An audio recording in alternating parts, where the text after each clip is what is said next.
vanish.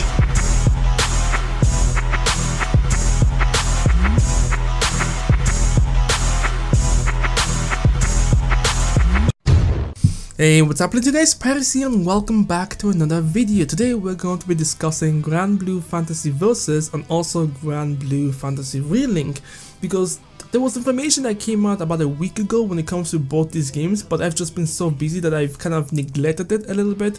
But now I've come back to kind of discuss it because it does change our perspective for Granblue Fantasy Versus mostly, and that's where the focus is at the moment. It's just Granblue Fantasy Versus, and I kind of want to talk about a little bit about Relink near the end of the video. So when it comes to Granblue Fantasy Versus, director Tetsuya Fukuhara, I think his name, kind of came out and talked more about the game itself and how he's working with Arc System Works to develop this fighting game. And I know some of you guys are pretty excited because this is being made by Arc System Works, and we both know that pretty much Arc System Works have made games such as, you know, Granblue, Guilty Gear, and well, we also got Dragon Fighters. So we have good games, good fighting games with depth and obviously combo oriented games. So we kind of expected the same thing when it comes to Granblue Fantasy Versus, but it turns out no, these guys have something completely different in mind when it comes to the game.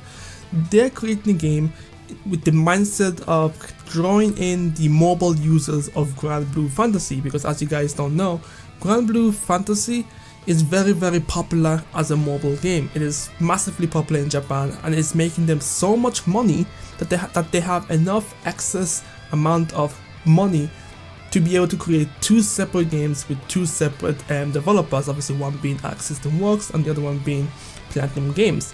So it's very interesting. So I'm reading this article by Gematsu, where he kind of talks about how they're approaching the game in general. So they chose Arc System Works not because of their ability to create really amazing and fully fledged, well balanced fighting games, but because they're very good with visual aspect, you know, being able to bring anime games to life, which is very true. We see this with Guilty Gear, we see this with Granblue, and we also see this especially with Dragon Ball Fighters, which is hands down still the best visual looking Dragon Ball game out there. So I think they made the right choice. When you look at, you know, Granblue Fantasy and just the way it just pops, it just fits so well, so they made the right decision in that. Now, they said that they don't want to alienate, you know, fighting games beginners who aren't really used to this game, so this game will not be combo filled in that sense. So I don't know what that means per se. Does that mean that we can create our own combos using the basic light, medium and heavy attacks? Does that mean that the game is auto-filled similar to how we have it with Dragon Ball Fighters on the Switch? I know the Switch version has some type of auto system where you can input various combos, various special attacks with the simple input of one button, so that could be one aspect. But basically, if you're someone who's very into mastering your characters, like you play games like, you know, Street Fighters, Mortal Kombat, and Marvel vs. Capcom, things like that, you may be slightly disappointed if you have your expectation, you know, through the roof. So I feel like you should be someone who has their expectation very low, almost on the bottom, on the ground. I think that's the best way to approach it.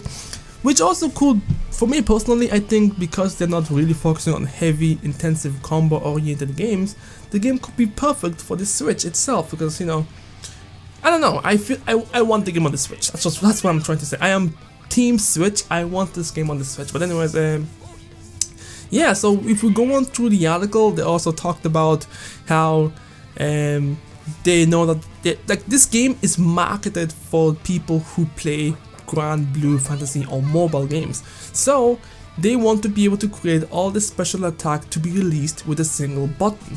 Now, it's fair enough, I guess. You won't have your simple, you know, half turn with XY to unleash your combo. In a sense, you'll have to just hit one button to unleash your ultimate or your special move. Fair enough, but to me, like, the way I see it, it's kind of weird that the developers, well, the creators of Granblue Fantasy, are so focused on ensuring that this game is so beginners friendly to the point of, can you even call this a fighting game? Because they're really trying to create Granblue Fantasy Versus to be this game for mobile users.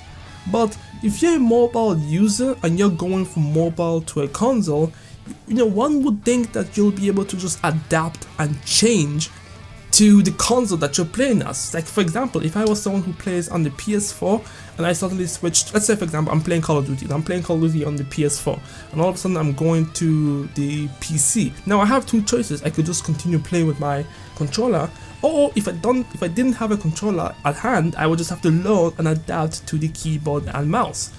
I mean, who are these people who are playing Granblue Fantasy on mobiles and aren't able to switch to consoles and learn? But anyways, that's just my opinion on it. The game speed will be moderate and the combos will also be very simple, so once again emphasizing on the point that this game will not be super combo oriented. It will be very simple. You can pick it up and play, which it's fair enough. Like I know when Dragon Ball FighterZ was first unveiled and we found out that the game had auto combos, the fighting game community wasn't really fond of that because they didn't want their fighting games to be dulled down just for people who don't usually appreciate the complexity that comes with learning your characters, learning the integrate that comes with fighting games. And they thought that this could affect the future of fighting games in general. Well, obviously the other side of people, they saw it as an opportunity to bring in more people and to be able to create a game where people can come in, the easy ones like the beginners can come in, learn the game, have fun, and obviously still offer something for the hardcore players who want to learn the complexity of the game. That's how I saw it. I saw Dragon Ball FighterZ as a great opportunity. It brought in a lot of new beginners to the fighting game community, but also gave us something for those of us who want to push our limits, push our skills to the next level. Now here is the one line that confused the absolute barnacles out of me. Like, it literally was like, what in the bloody hell were they going for when they said this? Now I'm skipping down a couple of lines because they were talking about certain characters' abilities and things like that and how it works. Some characters will have, a little bit of a super armor, some characters will have the ability to create, triple attack, HP recovery, and attributes, attack up, things like that. But this one line confused the hell out of me. And it says, we also want people who don't like winning or losing to be able to play. So we're thinking about a way for people to play in that regard.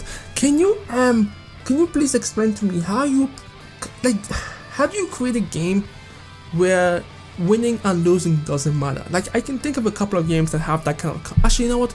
There is no game that has that concept. To be honest, really, every games are based on winning and losing. Even if you play on mobile games, except for games like Dragon Ball Legends, when you're going in and you're doing your summonings, when you don't get the character that you want, you've lost. When you get the character that you want, you've won. If you fail a mission, you've lost. If you win in a mission, you win. Like, anything has a winning and losing concept. So I don't know what type of game Granblue Fantasy is, where there's no such thing as winning or losing. I'm gonna try and research this game. I probably should have. I just assumed that Granblue Fantasy was, well, Granblue Fantasy, the game, the mobile game, was similar to all other gacha games. You have mission structures, you have the ability to summon units, things like that. There's still winning and losing concept in that game. So how is it that they're trying to create a fighting game where winning or losing isn't a factor? It doesn't make sense. Like, how? Like, what is the concept behind this? Like, I'm trying to think of an actual game. Even the most simplest of games like chess and checkers, they have winning and losing. Like, I don't want to go into how, people have gotten soft in 2018, but this is like this is somewhat of that narrative. Like, what is so wrong in wanting to win, and what is so wrong in wanting to lose? Like, when people lose, they have two options. They can give up and walk away, or they can be like, you know what, I lost, let me see why I lost, and let me see if I can improve myself just a little bit. Now, I understand the concept of having fun. Many people have their own versions of fun. For me, winning is fun. Losing is not fun to me. Winning is fun, but when I lose in a fun way, it's still fun. Like, I'm a little complicated person. I think because I've played so many fighting games, even if I lose, if the fight was really good and I was sweating and I was like, oh shit, how did he pull that off? Or oh shit, I can't believe I got hit by that. It's still relatively fun. But how do you, I don't know, I'm thinking too much into this. I'm gonna be honest with you. And there's online support, obviously. There's going to be see, this doesn't make sense. There's going to be online support, and there's going to be player matching and ranked matching is planned. Well, it is planned, but I don't know if they're going to implement it or not. But essentially, Granblue Fantasy Versus is a very, very complex game that I just can't figure out. I'm very interested to see how the game's going to develop over the coming months. I'm very, very intrigued by this. It's interesting enough, but at the same time, I don't know how this game's going to develop. It looks good, like there's no way we can deny that this game doesn't look fantastic. Like the visual aspect and the animation just looks amazing. Anyone who's looking at this game from an outside perspective will obviously be interested in trying it out, but it is what it is. Very interesting. Granblue Fantasy Versus is not the game that we were kind of expecting it to be. Like, I wasn't even thinking of it to be like some highly complex Guilty Gear or, you know, BlazBlue type of game, but I was expecting it to be decent like Dragon Ball Fighters, but this is just beyond me now. Like, such a weird idea that this guy Tetsuya has in mind with Granblue Fantasy. I know the game is popular, and I know he's trying not to upset. I think I understand where he's coming from. He's trying to cash in of the huge success that Granblue Fantasy ended up being in Japan over the 4 years. He wants to really capitalize on it to the best of his abilities, and I feel like there may be elements of, you know, summonings and things like that in the game. Maybe, I don't know. It sounds weird, but anyways. That's it for Granblue Fantasy Versus. Let me know your thoughts and opinion on it. I don't know what to say. This whole idea of trying to create a game that doesn't have winning or losing doesn't make sense to me. You know, the game being very, very easy to not alienate beginners is also kind of whatever. I think this is what fighting games are moving on these days. Like, they want to be able to create a baseline for people to come in and play and have fun, and obviously within the base form, inside the system of the fighting game, will have some complex art and things that will keep hardcore players coming back for more and more. Think of it of Smash, I think. Anyways, now let's move on to Granblue Fantasy Relink, which is something that I honestly didn't expect to be a part of this game, but it turns out Granblue Fantasy Relink has multiplayer, which is weird. So the game will have some type of multiplayer aspect in which you can choose from characters that you have unlocked. So I think what they're trying to do with this game is they'll have raids and dungeons where if you pick a character that you've maxed out, you can go with other characters who have similar characters like you, or different characters with their own levels and stats. So I'll just read this out to you so it makes sense. So it says, for multiplayer, you can choose from the player characters that you have unlocked. Since each player's rate of progression is different, players are allowed to choose the same characters. Interesting.